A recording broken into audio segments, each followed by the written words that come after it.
with, they need to put it in the right roles. Yeah, they need to actually use it as effectively as it can be used. While the draft is underway, Grumpjaw is going to be off the table alongside Baron. Who would have thought it? What a surprising first two bans.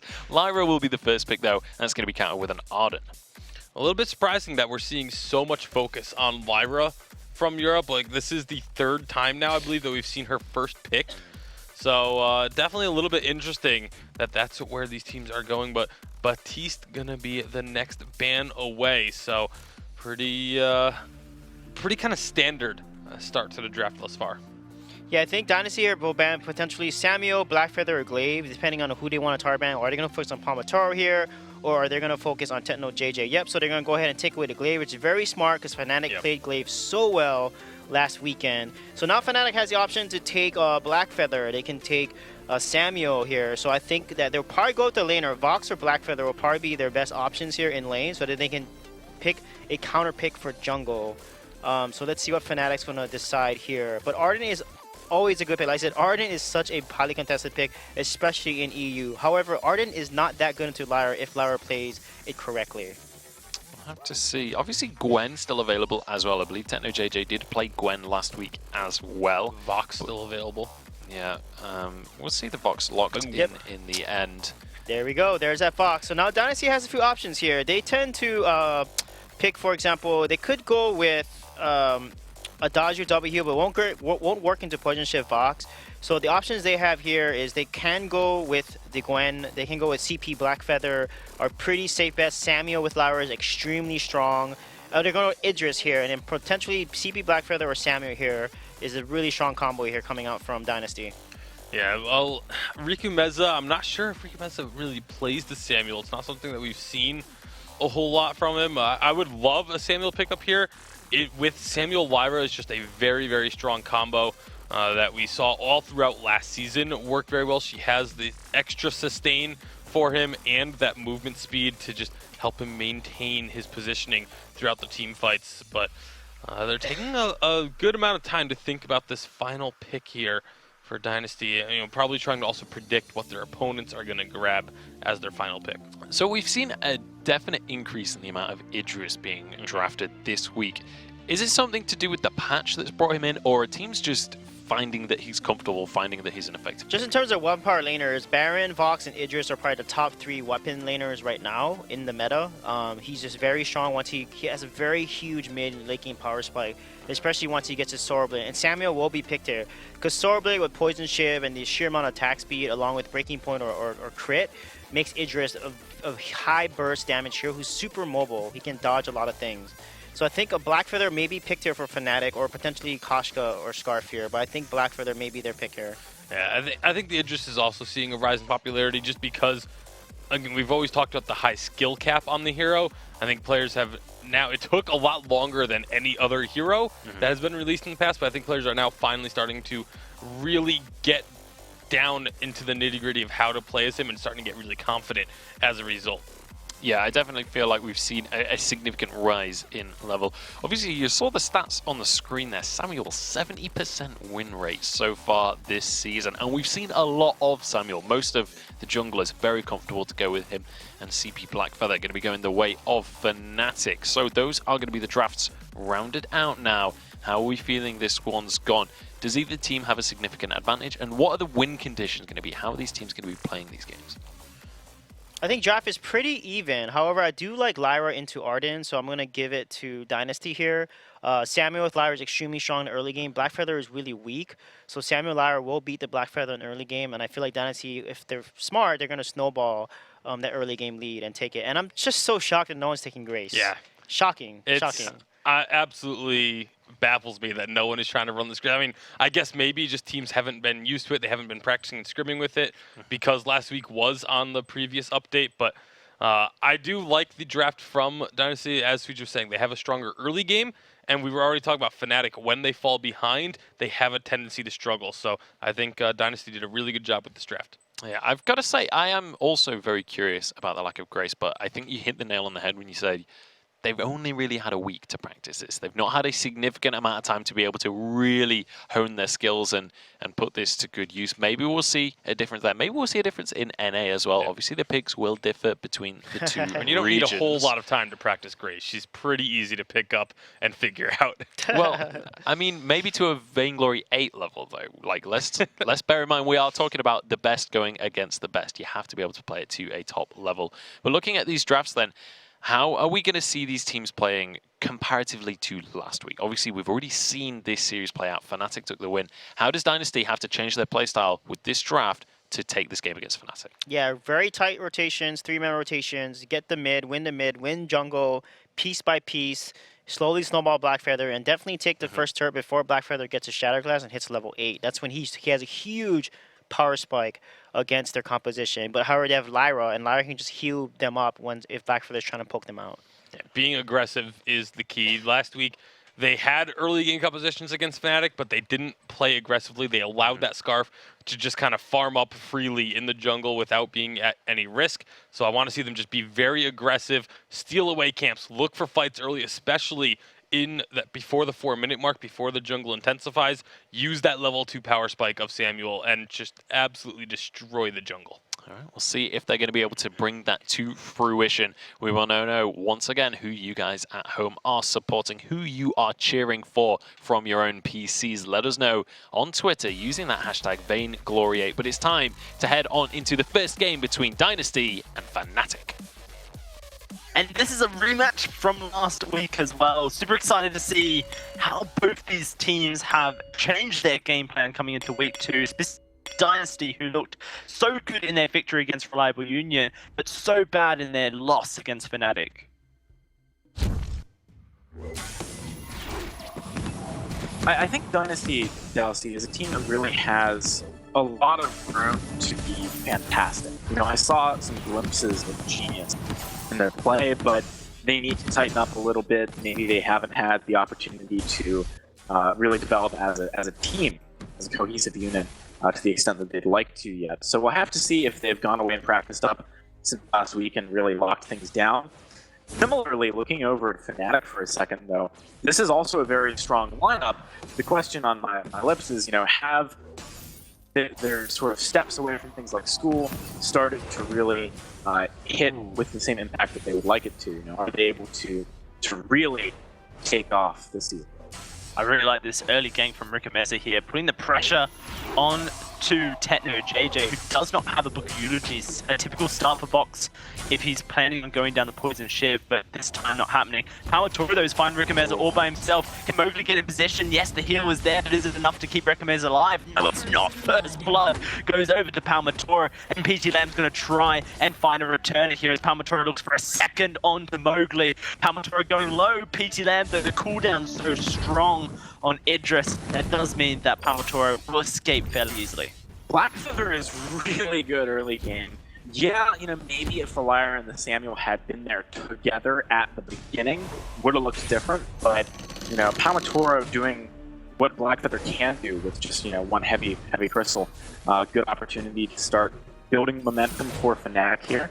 They are a team that probably will want to fight a little earlier this game, I would say. You know, as a team at least, maybe not skirmish-wise, but as a team, I think they'd like to fight a little bit earlier than Dynasty here, especially with PT Lamb going that weapon path. Idris can get very out of control later in the game. Yeah, no, certainly can, and into a Vox, the burst build that often you see a whip out Idris go, you can kind of blow him up before he gets a chance to escape. Really just rely on the amount of poke that comes out of Rikameza's Samuel. Let's talk about Dynasty for those who are peculiar to who this team is. It's PT Lamb coming over from Cyclone, Mowgli, of course, team captain of Team Secret, the team acquiring Team Secret slot. As PT Lamb's actually taking a huge beating in the lane.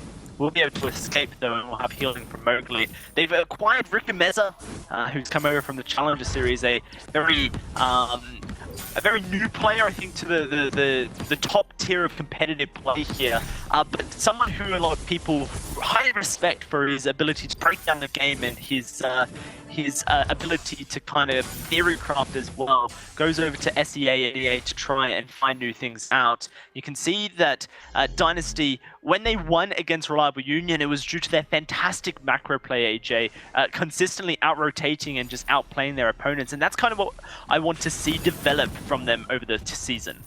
I agree. I feel like teams should be leaning into their strengths, right? And that definitely is a strength of Dynasty. And when I said, earlier, I see glimpses of genius, is kind of what I meant, right? Like, they have a very interesting strategic perspective on the game. You can see it in the way that they play. You can see it already this game.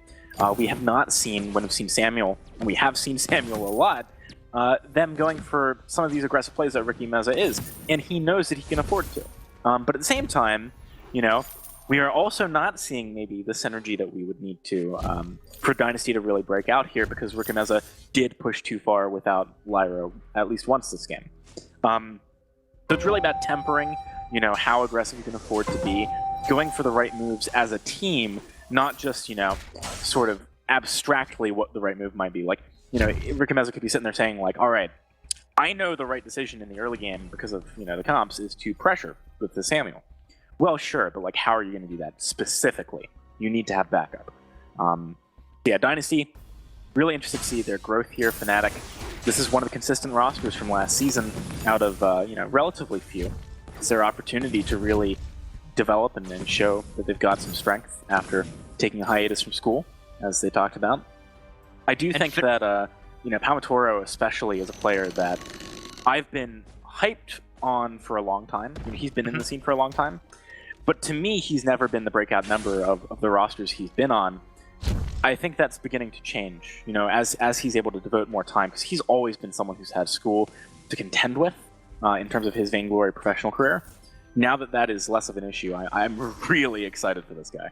And Fnatic seemingly wanted to invest more into their Vainglory roster as well. I saw tweets from all the players this week saying that there's applications open for coach and analysts for the team. So I guess, if anyone is a budding Vainglory analyst, then jump on those leads, because the team is wanting, now that the players have the time to invest into Vainglory full time, AJ, and aren't invested in school and exams, they want to make sure that they're investing properly and making sure the time spent is wise and efficient as well. We'll have to see how that progresses, because Fnatic was already a very strong team from the previous season. They put up amazing results throughout the season, were very consistent. Now they have an opportunity to become a top European team, right up there in the top 1 or 2. Absolutely, and I think, past that, they have an opportunity, given how Europe has really been pushing onwards and developing internationally, to start making some progress there too, come the next Unified Live Championship, which, this time it's going to be on North America's home turf. So Fnatic's definitely going to want to step up after losing in even their home city of London last time round. So far in this game, though, let's kind of return to what's going on. Fnatic does have a slight lead. They picked up that kill earlier on. Things are starting to develop for them. Looks like Tetno's pushing on towards that Shiv prior to going like Tension Bow. I actually really like that. You're against Samuel and Lyra, both who have sustain, so that makes a lot of sense. And plus, Palmatoro is offering a lot of the bursts that you need on your composition anyway. Dynasty, they're continuing to try and pressure, but it's very difficult to do that right now without fully committing with something like an Arcane Passage, and that's not quite there yet. Mowgli has not hit 6, about halfway there. Yeah, as soon as he does hit that, then you can jump on top of Palmatoro and Techno JJ, really just cut down their escape routes. PT Lamb, who's already a very mobile on this Idris, can fully commit to trying to take down Techno JJ, and with the heals from Mowgli, look to try and sustain the Fox. And that's where Ricky Meza's Malice and Verdicts in the Drifting Dark really start to come online. But you're just waiting for Dynasty to start hitting those power spikes in the game, AJ, and starting to realize the potential their composition has, because specifically towards the late game, when Idris is at full build, when Samuel is at full build, their ability to output a lot of sustain and even burst damage is really there. It absolutely is, and if we're talking about the late game, and it's perhaps a bit premature to do that, but just briefly to talk about how that might go down. Dynasty definitely has the edge, I would say, but there's an opportunity for significant outplays to come through from Palma. If he can sort of bait a lot of the focus and damage onto himself, and get some nice poke down, he can then use the Rose offensive to reset the fight. And during all of this time, if Tetno has like a breaking point, he's stacking up, Voxes can really turn up and turn on and turn around fights in the later game. That's really where I see the opportunity for Fnatic, right? It's like, it's about just barely getting out of there with Palmatoro and giving Tetno as much time as possible to be effective. Because I definitely think that Palma will be taking the brunt of the aggression just by virtue of him being melee. He does need to be a little bit closer to make things happen, even though on point is a ranged ability. If he continues to find good poke, though, that's something which can really set up for Tetno to dive as well. Net maybe can go for a gauntlet off the back of that. It's a nice composition Fnatic's got, but Dynasty has ways of fighting strong. Oh, this is very dangerous. It does get blocked, the silence, and the fountain will go through as well to keep PT Lamb alive. Very close. PT Lamb really playing it right down to the edge of that. But he is going to survive, and here comes Rikumeza, very low on energy. Does have the regen from a Treant to try and provide some of that back. But now it is defense here from Dynasty rather than attacking. Gauntlet will catch out Rikumeza, and he's going to take a bit of damage, but the rest are going to be safe for now. Not going to be suffering at the hands of that stun. It looks like Dynasty have just about waited out the storm. They're going to keep their turret alive. It reminds me of watching a toaster, right, and waiting for it to pop up. It never does when you're watching. Right, like Riku was in the lane for a really long time. Dynasty was trying to set something up, trying to make sure they were safe, blah, blah, blah. Didn't happen. Riku finally backs, and he's just taking his first camp in the jungle. Well, bam! Engage comes out of Fnatic. They're like, man, you should have kept watching that toast. Because it really is possible for Fnatic to burst someone very quickly. They've got the Starblade and the Shatterglass, two of the items which really facilitate that kind of play. The only thing better, arguably, would be Attention Bow. And that's only really if it was a little bit earlier in the game too. So Fnatic, they're definitely playing to their strengths at the given moment with their composition. They have things that they'll want to do differently later, but they're trying to be applying pressure, maybe stopping the farm from Rikumeza, making it so that Dynasty don't get to that late game quickly. They're even forcing this wave in, which I think is really smart, right? Like they're forcing PT Lamb to really try hard to get the CS or possibly lose some. As a result, he is not as far, in the lead as maybe you would want to be as an interesting farm. He'd like to have some more, of course. So it's tough. He'd like to be able to even perhaps put some pressure down into the jungle. Dynasty need to work on their positioning here because they're just allowing Palmatoro to stack up on points onto 2 or 3 members at a time, and it's just making the life so hard. Mowgli's consistently having to keep everyone alive and very healthy. They are having an opportunity, but with this on-point damage that's consistently coming out of Palmatoro is making things hard. This Drifting Dark is not really being utilized in a very offensive way. Rikumeza not be able to get the most out of that. And this is where that toaster analogy comes back up, because Fnatic are going to continue to siege with the on-points and try and hold this melee laner, PT Lamb, back as far as possible. Clearly, Dynasty need to go to a novelty shop and get one of those clear toasters so that they can watch the toast burn up. But maybe they've done that. Palmatoro's in a bit of trouble, but it looks like it's Net2Let leading the charge. That's going to lock Rikumeza into the gauntlet. But here comes that Shimmer Strike, and Palmatoro very low. He goes down to PT Lamb. Too aggressive, and the rest of his team was on the defense. Mowgli gonna chase, but there's not enough damage on this Lyra. We'll have to see what Dynasty can get from this one kill. Fnatic, they pulled the toast out, but it was a little bit too early. I mean, they're not really at the point where Tetno can just turn around and clean up yet, especially when PT Lamb has now finished his second item. Like, there's a window here where they can't do very much. Tetno, he's gonna try to defend the turret. I don't see it happening, though. No, I was wondering if they would go ham onto Tetno JJ, but they just took a bit too much turret damage there. That is a huge swing over to Dynasty, and it really is just well timed of them to find the opening that allows their composition to start to come together. Of course, now we'll have to see if the gold gained from that turret is enough to really start swinging fights in their favor. It happens in waves, man. Honestly, like, Fnatic, they need to utilize spikes, and that was not a spike. I mentioned it before that fight, but just to recap and elaborate, there was a moment beforehand where, PT Lamb hadn't, hit 2 items, and there was a moment where Rikumeza hadn't hit 2 items, and that was, a moment where Fnatic could have just straight up won a fight. Then the two items came through, and suddenly it's very difficult for Fnatic. They've kind of missed their window of opportunity, which was around 10 minutes, and they try and force the kind of fight they need later into the game when Tetno has, for example, a third item like a breaking point. And as a result, it was just too little, too late, and too much, too early simultaneously. It was just the perfectly wrong moment in terms of their power spikes to go in. PT Lamb as well, I mean, he played that fight perfectly. He took just enough damage and bought his time. Very smart stuff from Dynasty. This is a cerebral team, like you were saying earlier on. And so far, they're going for it. Engage from Mowgli. They're going in straight onto the faces. Everyone's snared up, but can they do the damage? Shimmer Strike. That is a lot of damage, and that's going to be Rikumeza blowing up this Black Feather. Netolet does not survive, and now PT Lamb's going to continue. Well, he can't chase. The Shroud Step wasn't available to jump the walls. 2 kills over to Dynasty. They're going to turn and take this gold miner as a reward for themselves. The gold is starting to swing their way. On Twitter, Mowgli said that their failures last week against Fnatic was draft related and that they've learned from their mistakes. This was very soon after their loss. Seems like a completely different Dynasty compared to their week 1 performance against Fnatic. And this is a great draft. Like, this is an absolutely great draft into what they're facing, so long as they don't falter too hard early, and they have not at this point. Notable, though, that after that fight, Tetno did just pick up a breaking point, and I do think this could be, a turning point at the very least for Fnatic. If they go for a fight similar to the one they did earlier on, and they're the ones pushing the tempo and initiating, they might be able to find the opportunity. They just need to get a bit of poke down the Palma first, and then use him to buy time for Tetno to stack up. I could that's hear not the easy, right? Mowgli ticking. Yeah, in your brain there. Mowgli's definitely someone who's going to interrupt that plan, though, right? Like, he can snap decision go in before Fnatic's ready. That's what we just saw.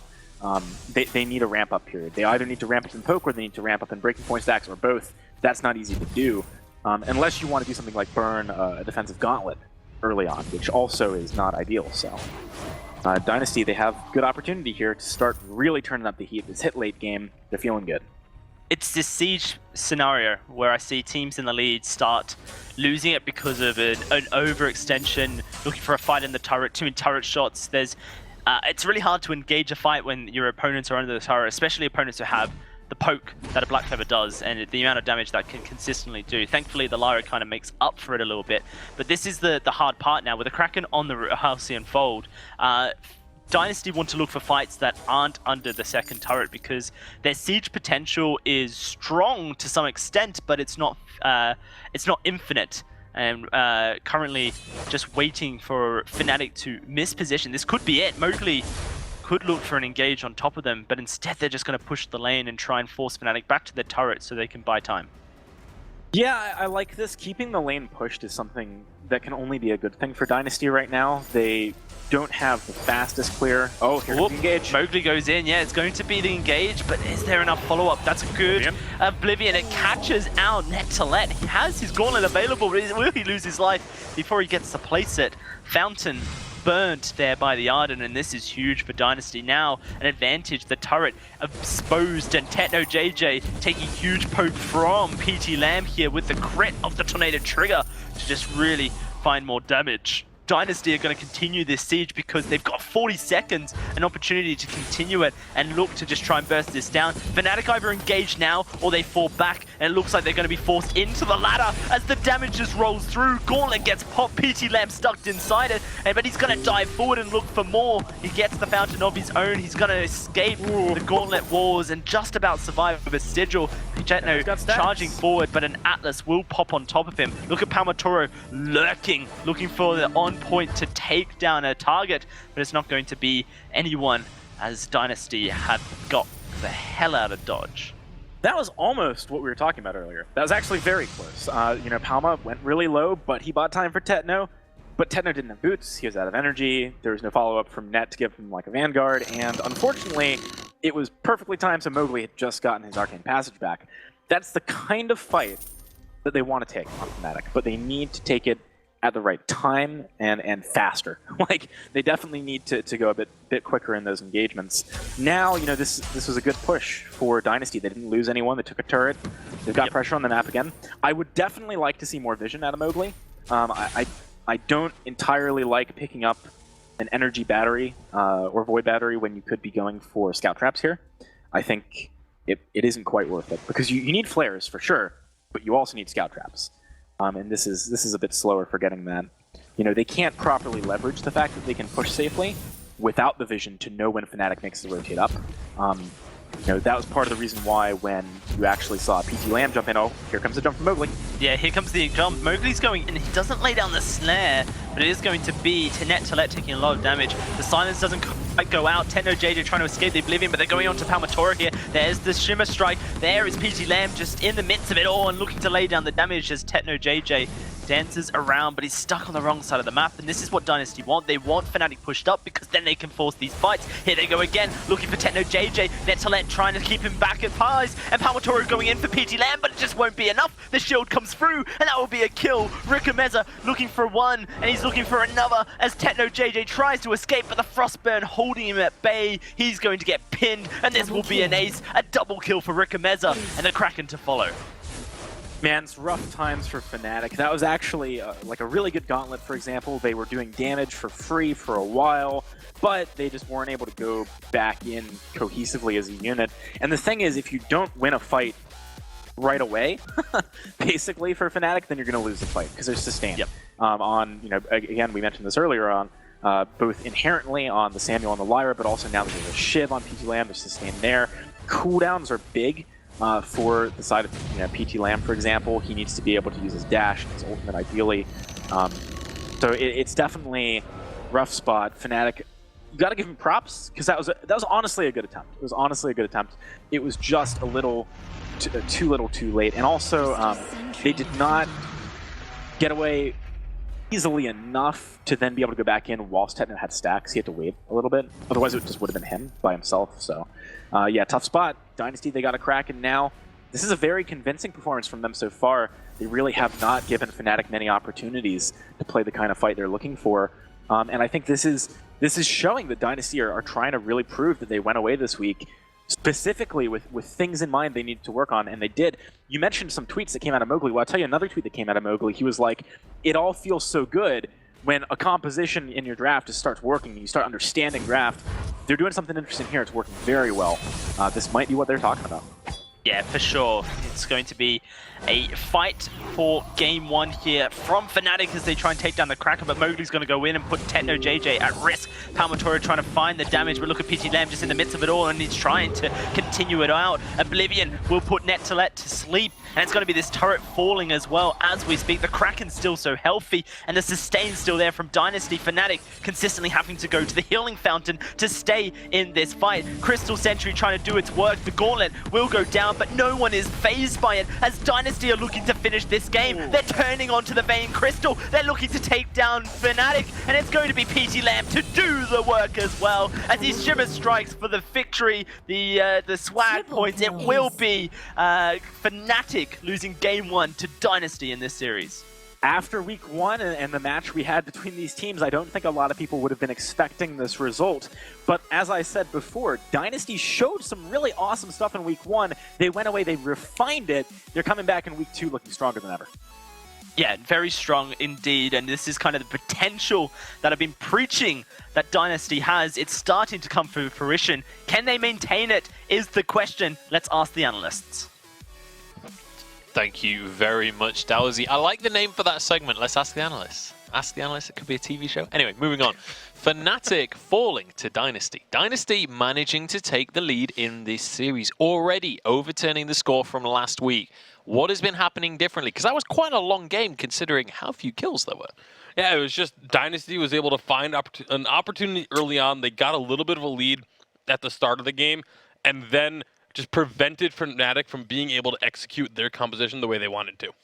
Yeah, there was a key fight there at the 13-minute mark where they actually won the fight and then they took the gold mine. So I think that really helped kind of solidify the lead for Dynasty. And they had a lot of good engagement. Mowgli knew that portaling in, putting the bulwark up, really set them up for a lot of good engagement. This is the fight here where you can see Blackfeather gets knocked out, and then from there, Techno JJ needs to disengage. They get 2 kills, get the gold mine, and then they continue to solidify their lead here. Yeah, and I think one of the key things about this game was it felt incredibly close the entire time, but it always felt like Dynasty were just a tiny bit ahead. They always had a Yep. slight lead in these fights. They were always doing slightly more damage. Yeah, it was very small victories that they were picking up, but they were consistently picking up those very small victories, and eventually that leads to the Vayne Crystal getting destroyed. Slight victories, but victories nonetheless. Now, looking towards the next game, what needs to change for Fnatic? Is this something in-game that they need to change? Because they were definitely playing very safe. Do they maybe need to be more proactive? Yeah, it seems to be historic with them. I mean, like last season and before, when they played against Lance compositions, they would fight in the jungle a lot. Against a Lyra composition, you want to delete your opponent immediately. If they don't kill somebody within the engage of the fight, they're going to lose because Lyra's going to be able to sustain and heal, etc. And they didn't do that in a lot of these fights, and that's why they lost. They had to commit, stay engaged, and get a kill so that they can beat a Lyra comp. But if they just try to poke and kite, they're not going to win against a Samuel Lyra composition. So as we look towards the draft then, what do Fnatic needs to change moving forward? How do we go into this second game feeling more confident for Fnatic? I mean, I don't think it was necessarily that big of an issue with the draft per se. Maybe they could try and just focus on taking away the Lyra. Now they're on the A side because, like Sweet J said, they just seem to have a little bit of a struggle going into the Lyra, but Samuel could be a big focus for them as well. It's tough to say, though, because there are so many other power picks that you want to take away that you almost can't even focus on just taking away things that you specifically don't play well into. This patch especially, it feels like targeted bans are very difficult to pull off without doing it further down into the draft. Yeah, I agree 100%. And with CP Blackfeather, he excels normally with a healer like Lyra or Grace, for example. When he can poke like that and you're facing a Lyra comp, Lyra can just heal up the poke damage that you just did. So I knew that they would struggle a lot into the competition. That's why with CP Blackfeather, you just have to engage. And he's really squishy. So when he engages in, he gets blown up. And we saw it happen last game. So they need to draft a little differently and make sure that the draft makes sense for the competition that they're trying to pull out here. Well, the first two bans are going to be Baron and Grumpjaw as ever. Those two picks incredibly dominant right now and need to be taken off the board. Now Fnatic, the onus is in their hands. They can go for that Lyra first pick that we saw Dynasty go for and used to great success in the first game. Yeah, we could, or we could see them trying, to grab that Vox right away. Even Samuel, we've seen a couple teams go for a first pick Samuel. There's so many options. Grace, I would love to see, but just again, for some reason, Unlikely. these teams are not putting any priority on Grace whatsoever. It is going to be that Lyra take. Yeah, Lyra's going to come, and I think potentially Dynasty can pick up that Vox here, or they can take Glaive and then ban Vox, or take Vox and then potentially ban Glaive. So let's see what Dynasty is going to decide here. Or they may even pick Arden into a Lyra. Again, I don't like Arden into Lyra, so let's see how Dynasty is going to switch up their draft here in the first phase. Yeah, we'll see how they are going to change things up and whether they know how to play against the Lyra as well. Because we are going to see the Grace. So, I mean, you mentioned playing against Lyra, you've got to kind of all in and delete someone. Grace is pretty damn good at all inning. Yeah, I mean, it makes sense that if a team is going to be running the Grace, I was expecting it to be Dynasty. Mowgli has always been known for being on either the one or on teams that are some of the first to pick up new heroes and really start using them effectively. So we'll have to see. They do ban away the Glaive. I like that pickup. Glaive is one of the few that can cancel out the ultimate from the Grace. So I'm actually really happy that they banned away the Glaive here and took it away from potentially Fnatic. Yeah, I actually think banning Vox would have been smarter because Glaive Grace is an extremely deadly combo. You have to burn into a Grace stun. That's extremely deadly combo that can work really well. So I guess that's something that they haven't run before. And Glaive with Lyra is really strong, so it makes sense why they're banning Glaive there. So here they need to take Vox because I said Vox is good into Grace. So if they don't take, they're going to take Idris instead here. This is a really risky draft from Dynasty here. I think Fnatic will probably take Vox along with Samuel here. The slows and the mobility of Vox is going to work really well into Grace here. And same thing with Samuel. Samuel's also very good at dodging out the stun from the Grace because Malice and Verdict does give him a little bit of mobility. It's not much, but it is enough that if he starts it, as Grace starts channeling her B, he will end up outside of the range of it. So it's the potential for that combo is definitely here. We'll see how it's going to play out. Obviously, we mentioned how to play against Lyra is go for the all-in. Idris Grace is definitely a lot of all-in, so there's potential for it to be a really strong combo there. We'll see how Fnatic are going to choose to go against that one, as we should be able to get through the rest of the draft. Obviously, the draft looks to be a little bit frozen, so hopefully that will resolve itself briefly. Yeah, I don't think Fnatic will pick melee here because Grace excels against melee heroes in general. You don't want to pick Koshka into her because anytime Koshka dives in, Grace can stun her potentially, can also Retribution and slow her, and then the rest of the team can dive onto them. So Samuel's going to be picked, and most likely they're going to pick Vox here. Again, Vox is very good into Grace because he's mobile and he can dodge her her stun. So let's see what Fnatic is going to land on here. And then with Vox being picked here, Dynasty will then need to kind of pick a hero that can jump on these heroes. So Taka would not be a good pick. They may even go with CP Blackfeather if Vox is taken here. So let's see what is Fnatic's going to decide for their last pick. Yep, still a tiny bit of time remaining for them to lock this one in. And then, so let's assume that this is going to be the Vox that you mentioned before. On the side of Dynasty then, what do you do to round out this composition with the Grace and with the Idris? Blackfeather actually going to be the pick. Okay, so stunned silence. What is so spectacular about the Samuel Blackfeather combo?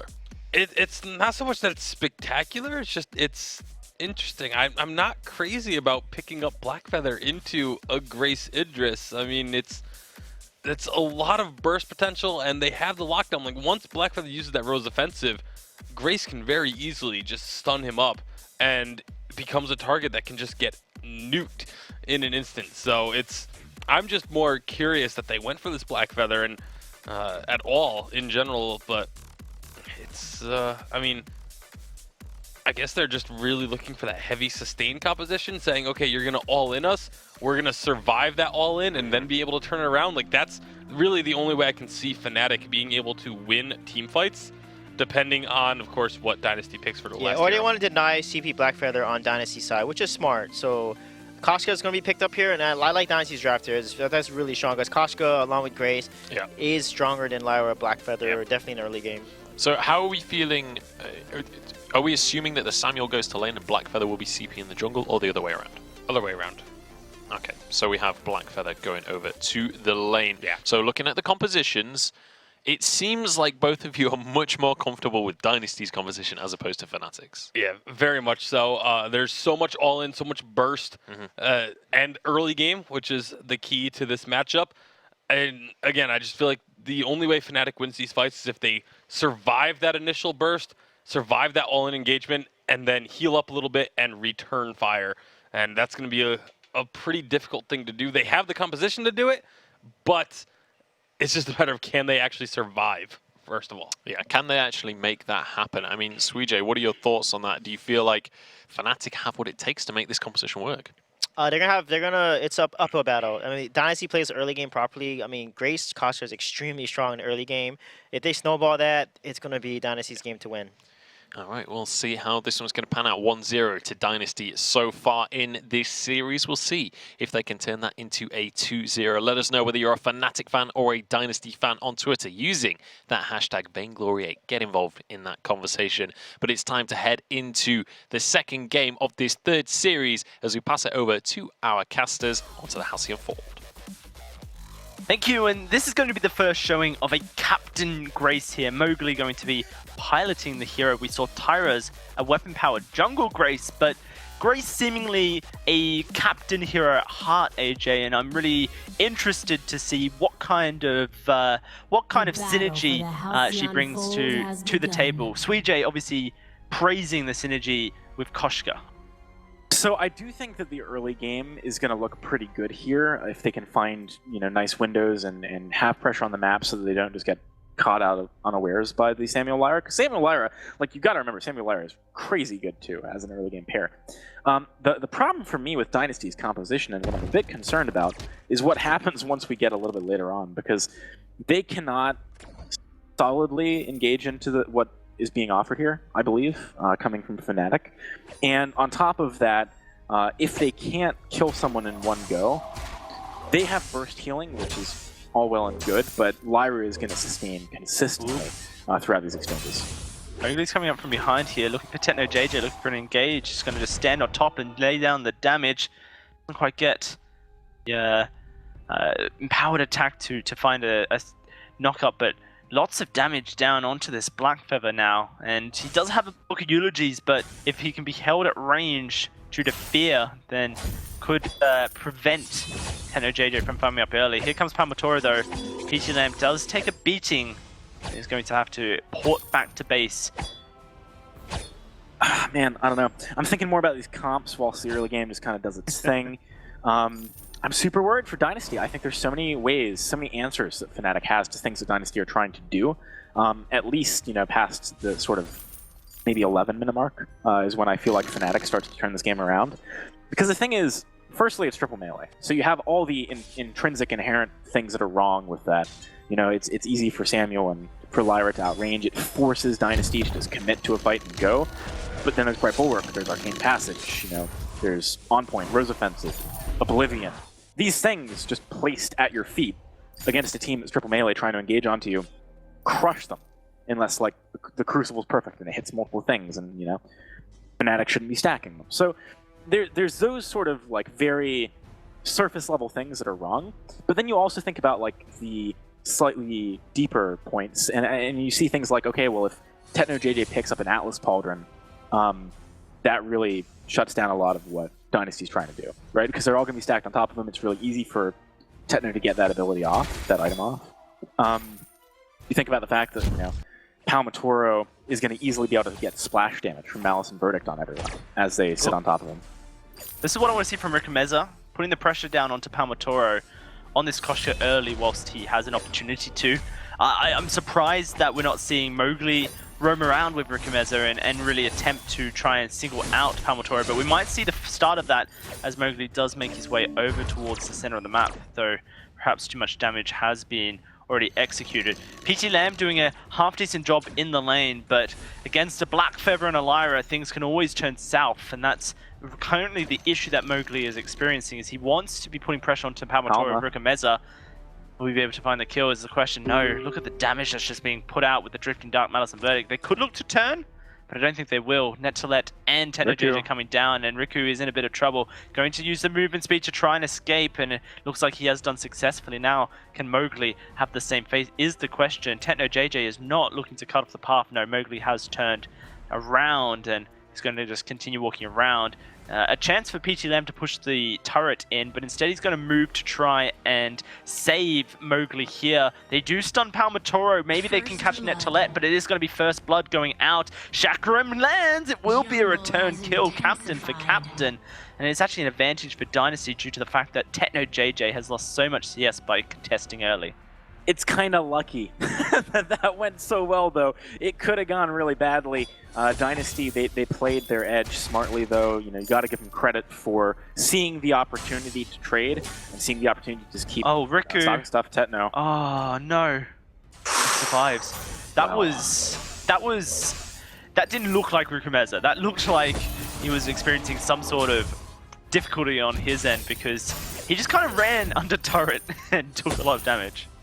Yeah, I mean, if he kills Techno and gets away there, it's good, but it's a risky play for sure. We weren't entirely sure, or at least Dynasty wasn't entirely sure, where the other members of Fnatic were. So it was very, very aggressive, but I do think they need to be aggressive. Like, they need to try and find opportunities. We've talked about this. Later on in this game, things are not going to be going well for them, particularly. We do have a Sarblade Fountain picked up. Those are definitely great items. I like the fact that we're seeing the early infusion from Rikomeza.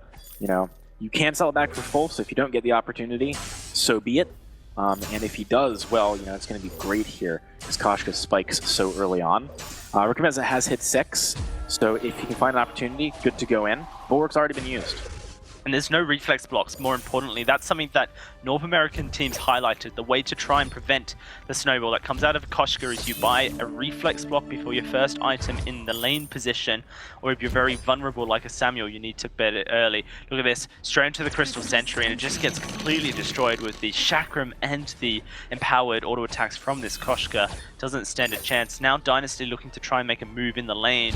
Bright Bulwark will shut them down for now. They take a bit of poke in the process. PT Lamb will be able to heal that up with the Book of Eulogies as he auto-attacks minions. Riku, though, he is caught really out of position. The fountain going to be popped to save his life. So I like what Dynasty is doing. They are pressuring the lane insofar as they are going there and sort of asserting their dominance, but they're not finding anything there, so they're not over-committing to it. They're not trying to poke, for example, with chakrams and like find some opening, because there isn't one right now. Like Lyra in lane, post, everyone getting ultimates and PT Lamb hitting a bit more damage, is going to be able to cancel most things that Dynasty try and do there. So they're pushing up the lane, and then they're saying, all right, you lose farm if you contest us on your sentry, so we're going to go do that, right? Like, that's a good trade for Dynasty. It's something that they can do, at least at this early stage, while the sentry is very weak. And this is a good opportunity to do it when maybe later they wouldn't be able to. I think applying this pressure in the lane is the critical bit, though. They're really forcing Fnatic to make choices and not get everything. They can't have their cake and eat it. They can't have their minions and deal with the jungle pressure, too. Yeah, and they are starting to accumulate a pretty big turret CS lead. Palmatoro going low, but so does PT Lamb. Oh, and he fails his jump. The fountain from Mowgli late will not save his life. It's going to be this Koshka struggling to escape Tendo JJ, and it's going to be a double kill going his way. Mowgli going to be able to get under the turret, but will he survive is the question. Yes, he will. Missed positions there from Dynasty and Fnatic. All the hard work Dynasty put out, Fnatic have just reaped the rewards. I honestly don't think that Dynasty wins 99% of the games it plays against Fnatic Scott. Like, it relies on a mistake early and a snowball, and that's not going to happen easily. I hope I don't end up getting proved wrong on that point, because I'm very committed to it, but we'll see what happens. I just feel like there's too many outs for Fnatic. The key there is the easily. It's not happening easily, so if Dynasty get it, then it's through hard work and dedication, blood and sweat and tears there, AJ. There you go. I like it. You got my back, Dowsing. Anyway, I mean, there's reasons I think that, and I've gone over them, but we'll see if that pans. I think the itemization so far has been pretty smart on both sides. I like Palma going for that Frostburn early on. You just need things to deal with the engage and such. Riku, I think Aftershock's smart. Like, I think it would be easy to say, okay, Shatterglass is the answer, because you just want to kill people quickly, and you want to snowball. But you can't. Like, this is what I was saying. You can't do it because you're going to go into Bright Bulwark. You're going to get, the Black Feather low, and then he's going to Rose Defensive away. So having an Aftershock to fight a longer fight and the inherent spell vamp effect that's on the unique passive is critical. Rikumeza, I think, made a very good decision going for it. He did pop the Effusion in that earlier fight. He needs to make something happen with it.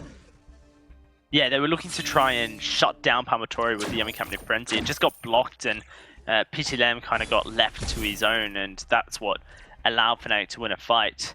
The Aftershock, also strong, as Net to Let will be pretty tanky, so you do a lot of percentage health damage there, and Tento JJ as well, going to be having a lot of defensive on this Black Feather, this weapon power Black Feather. They're looking for another fight here, Dynasty, but the empowered Malice and Verge is doing so much to prevent them from going in. They split appropriately and try and prevent Palmatoro landing the damage. There's no regen on Palmatoro, so this is an opportunity for Dynasty to actually push the turret. If Palmatoro is kept here, then there's going to be less and less defense, and they want to execute now. Net to Let taking a lot of damage as they poke and fall back. They are going to push this wave up with it. It's the last Drifting Dark, and Malice and Verge can heal onto Rikumeza. Net to Let, can he escape is the question. No, he cannot. It's Rikumeza with a kill, and Oblivion does nothing for the side of Fnatic. Now Mowgli looking for an engage, and it's straight onto Tento JJ. A double. It's all gone wrong. Mowgli with a fountain will find the triple kill for Rikumeza, and that's going to be a turret now for Dynasty. Why on earth did Fnatic push out the turret? There's no need to try and like poke, I guess, Dynasty. I think that was a huge mistake. They got punished super hard for it. This could be the beginnings of the snowball. We'll see. But it's still a long road. They do still need Dynasty, that is, to make things happen sooner than later. If Fnatic, play smartly and play slower and don't try and pressure, I don't think that's going to happen again. But they did not have good impetus to make that play. You know that your poke's going to do nothing. Even if you were to poke someone very low and threaten to kill with a snipe or something, Mowgli is Captain Grace and has her ultimate.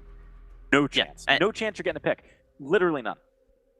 Now that Palmatoro has that Void Battery, it feels like that mistake won't happen again, because it was due to Samuel lack of energy that they couldn't really continue here. But is it enough for Fnatic to just fall apart. Well, Tenno JJ certainly is falling apart, and now Palmatori is going to be on the back end of this one as Rickomez is charging forward. Look at the health that's coming out of Grace, and they're just going to keep going for it. Net to let portals away, but it's going to be Rickomez just putting down the herd, and Mowgli jumping over the wall as well. The minion wave is set up. It's a big one as well, and with 2 kills, the 2 prime people to defend this turret, it's easy pickings for Dynasty. From an even game to an absolute snowball, AJ. 4,000, even 5,000 now in the lead for Dynasty. I'm losing my mind, Dalsy.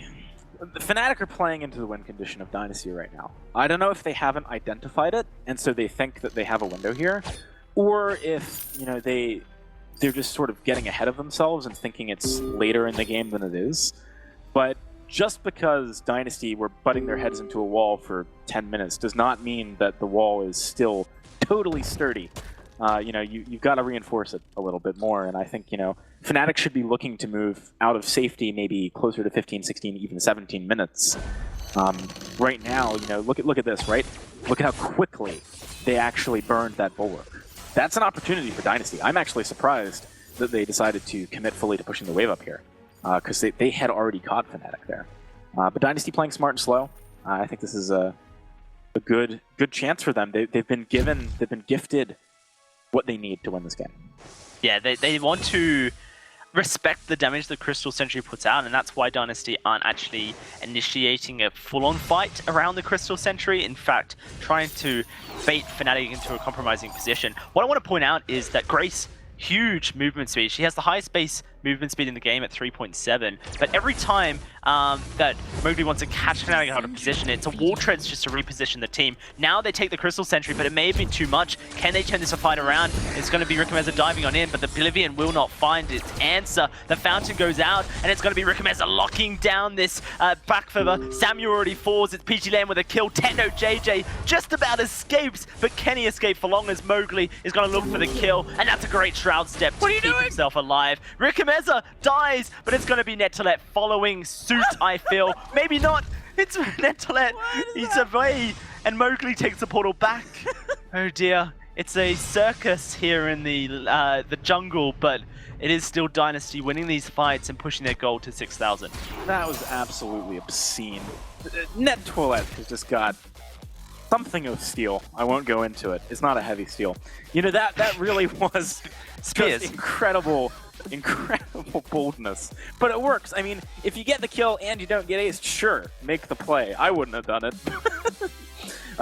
So Fnatic, you gotta be careful of falling into the trap of, okay, they like took the sentry, we poked them down in the background, great, they're really low. They have a Grace. The heal is ridiculous. They have Idris as well, and actually prior to the games we were talking, Dalsy, about how Idris and Grace synergize really nicely. You have so much time, so much borrowed time by virtue of the ultimates of those heroes. You know, you have a huge shield and a heal coming out of the Grace, and you also can just leave the map for a bit, chill out, take 5 if you're playing Idris. You know, you have to actually burn those before you turn. And they're going in for more and more fights. Brightball will go out, and Dynasty can just engage, re-engage, and just kind of do the hokey pokey all around as there's that redemption, the divine intervention coming out to PT Land back up to full. The re-engage comes out and Tenno JJ going in. Does get blocked up, but Palmatori is dead. Rickomeza trying to survive. Tenno JJ will just lose his life in the process, and now it's Netolet going to have to portal to safety, but will he get out is the question. This time it seemingly won't be an escape. Dynasty just playing so well, and I think you've highlighted it there, AJ. Something that I've seen so often is this Grace Idris combo in solo queue, and I didn't know it was because these are 2 strong heroes or if it's just the synergy between them. I'm now seeing the synergy. Physics, Cloud9's analyst, or old analyst, I'm not sure if she still works with them. Her biggest criticism of Idris is that she can't follow up as a captain to heal him. Now you have Grace. You just stand from the other side of the map and heal the Idris as he does his thing. Not to mention, if you need to be closer, I mean, Benediction is like one of the longest range dashes in the game. So you can really tag team the Idris, and that's a synergy point I didn't touch on earlier on, but it's very critical. Okay, so Kraken's been taken. Dynasty, they have a lot of momentum right now, a huge gold lead. I do think Fnatic has gifted them this. There's an opportunity to come back. You know, they need to play safely around their turret. They need DG to overextend a little bit. But Fnatic should not lose hope completely. I would say that, you know, Dynasty, they're feeling good here. They could easily pick up the win. Yeah, it feels like it's seemingly going to go that way. Every fight so far has been in their favor, if not completely, but certainly in partial way. This turret is going to go down, and the Kraken is just so healthy. Dynasty can continue this siege and continue poking, continue engaging on and off and on again. As they continue round and round. This turret not going to last a second, and now it's looking like the fight is just going to break out. No turrets to deal with. It is just going to be Techno JJ focused on down, and he loses his life. Now it's the turret. It's Dynasty looking for the 2-0, and in a reversal of last week's result, Dynasty Gaming take the 2-0 over Fnatic. Really impressive stuff. I think that I stand by my point that composition should not be able to win against what Fnatic had to offer. But if you get the snowball going, it's also practically impossible to beat because you just keep the Idris alive forever. There were some controversial build decisions, I think, on the side of Fnatic too. Techno had double sustain items, nowhere near enough damage to actually kill Idris when there was an opportunity. Dynasty, this is a great team, but that was a crazy match. Incredible performance from them, incredible turnaround from week one, and I can't wait to see more of Dynasty in the following of this season. I think that's us done for EU, but let's throw it back over to the guys on the desk to finish this one off. Thank you very much, guys. Last week we were praising Fnatic for their crazy drafts and their crazy builds in-game. This week, they've not really quite been as effective. It is going to be a 2-0 to Dynasty, flipping the result from last week on its head. I think in this second game here, we just got to see the power of the Captain Grace, and